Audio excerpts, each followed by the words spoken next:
little close. Let's try that again. Hey guys, it's Miss Herndon, and today we are going to be talking about the events that led up to the Civil War. But just a few notes. One, I want to give a shout out to one of my former Herndon historians, Selah, who made me this Herndon history necklace. Thank you. I love it. Also, I want to address this weird thing on the board. It was supposed to be that. It looks so weird. My daughter said it looks like someone like dancing. So we won't be using that. So sorry about that. And the final announcement before I do this is that when I did this lesson in class, my students seemed really bored. And so I'm not very confident about this lesson, but we're going to do it anyway because it's really important, and hopefully you enjoyed it more than they were just like this. Oh, let me get my microphone. I always forget that. I'm on. Okay. All right, so hopefully you guys will find this interesting. I think it's them, not me. Okay, so let's get started. In the early 1800s, this is about what America looked like. These were our states. A little different than what we have now. It was divided pretty evenly. The yellow you see what we call the free states, meaning they were free of slavery, and these peachy pink ones were slave states. Okay, why is this important? When you're a state, this is actually really important. When you're a state, you get to send representatives to Washington, D.C.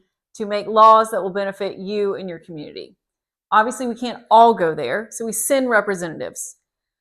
And we want to make sure that our voice is being heard, but we also want to make sure that we are not getting outvoted. So let's say this state goes to DC and sends some people, but then someone down here sends some people. And then this state sends some people. And then this one sends some people. You want it pretty even. Otherwise, what happens is if you have a bunch of one side and they do a vote, then they will always win and they will always lose. And they're unhappy. But the same is true of the other way. If you have a lot of free states, then the South will be unhappy because anytime there's a vote about slavery, the South would lose. So by 1819, we were pretty even. It was 11 states that wanted free and 11 that wanted slaves. So anytime a decision was made in DC, it was a pretty even representation. But something is going to happen that changes that. Or threatens that, I should say. In 1803, we purchased all of this land from France. It's called the Louisiana Purchase. And it doubled the size of America. And at first it wasn't a big issue because they weren't states yet. It was just land. But the issue started happening where, what will we do with this land? Because if this is America and they have the rights to slavery here, and that's property, like they should be able to extend that slavery into this new territory. But in the North, they said, why would we extend something that's so terrible into this new land? This new land should be free of slavery. Even if you keep the slaves here, this new part should be slave-free. And so for a while, it wasn't a problem, but around 1820, 21, we had the problem. Because at that point, enough people had settled in the area of Missouri that it actually could be a state. And remember, they were all tied up. 11 representatives and then 11 representatives here, right? And so if Missouri became a slave state, they're going to win all the votes because they'll have the majority. But the same is true if they became a free state. Oh, God, I'm going to get my colors mixed up. If they I get it. See how confusing it can be? If it became a free state, then they would have more votes. So the compromise was, and it was called the Missouri Compromise, that Maine, which was originally part of Massachusetts, it would break off and be its own state. So you would have two new states at the same time. and they would say, okay, this one will be free and this one will be a slave state. And that way the numbers will still stay the same. So 12 and 12. But they said, okay, that's all well and good. We solved that problem. Whew. But what about all this new territory, right? Every time there's going to be a new people settling, what are we going to do about that? And so they said basically this lower line about right here, everything below it will be slave states and everything above it will be free states. And at the time, that worked. Well, then we go to war with Mexico and win. And in that war, we gain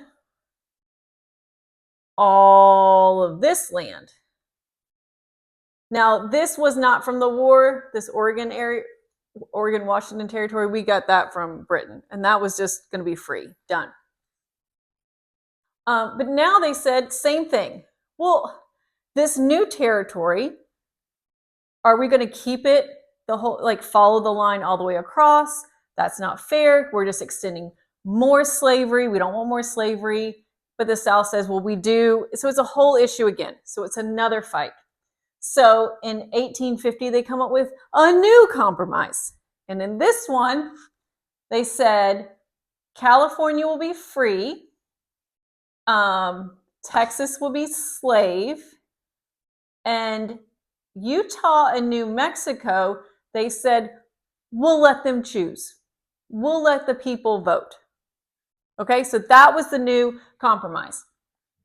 Now, everything was going, I wouldn't say great, okay, because they're doing all these compromises because they don't want the South to get so mad that they leave the United States. They're trying to prevent a civil war, even as far back as, you know, the first compromise.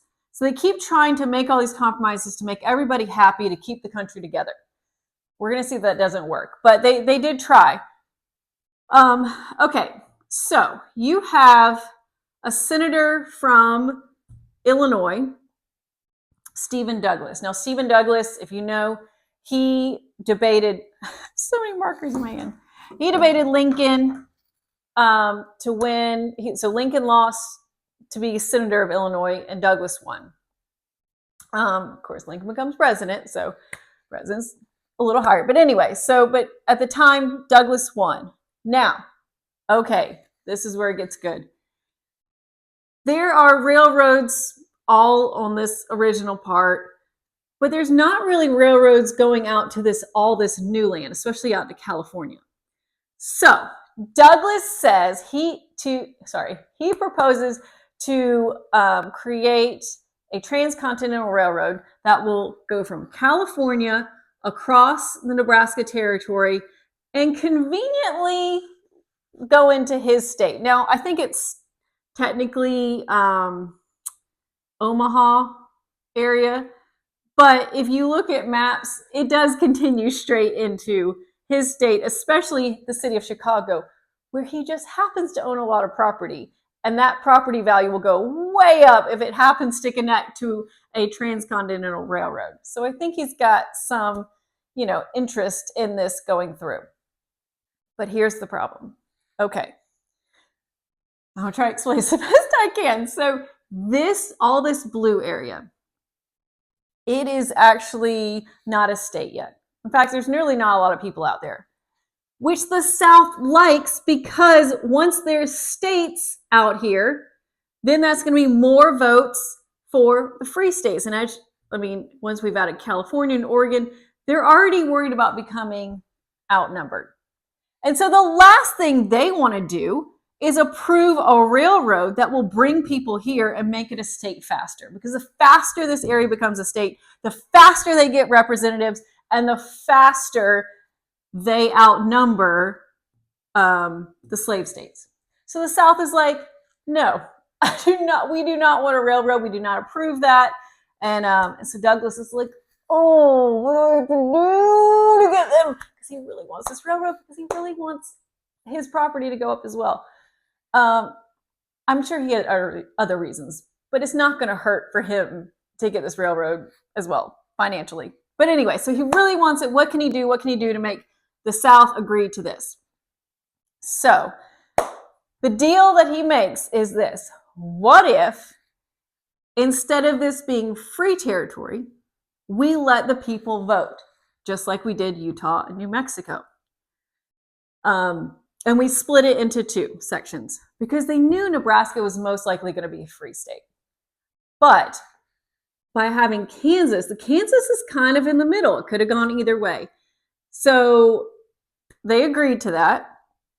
But here's the problem. Kansas is not a state yet.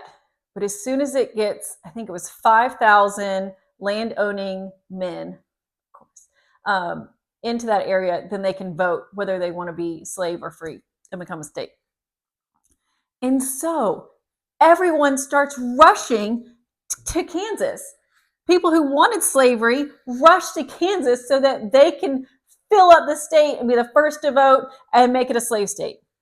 Well, the people who don't want slavery have the same idea. They're like, wait a second, we need to rush down there and we need to be the first ones down there so we can vote against slavery. And so you've got these 2 groups of people who are violently clashing, trying to be the first ones there so that they can vote the way they want it and turn Kansas into this freer slave state. To the point where it was called Bleeding Kansas because there was so much violence in this area. In the end, Kansas becomes a free state, meaning that the South is now outnumbered in Congress. So if ever there's a vote to end slavery, they're going to lose. It's at that point, so when Kansas became a state within that month, you had states already starting to secede or leave the Union. And then when Lincoln becomes president and he's anti-slavery, they're like, okay, that's it. We know where this is going. We're outnumbered. The president doesn't like slavery. We're just going to start our own country. You know, we've been talking about it. The tension has been there. And finally, this is what we need to make the decision. We're out. We're going to start our own country. And when I mean own country, like literally a different country. They had a different president. They had their own money. Like they were going to be a totally different country. And I guess the United States would have looked like this if they would have won. So this is what happens. So President Lincoln has a tough decision. Do I let almost half of my country just leave and continue slavery, which is something he didn't agree with? Or, as the president, do I fight to keep this country together and to end slavery? And he chooses to fight. And so we will talk about that in the next video because I don't want this one to be too long, but hopefully you did not find that boring. I hope that was interesting to you. It's important information that a lot of kids don't get because, we just jump into the Civil War, but all of this lead up is really important. People don't just go to war all of a sudden because they're mad about something. Like there's usually a build up to it. So I hope that helps. Bye guys.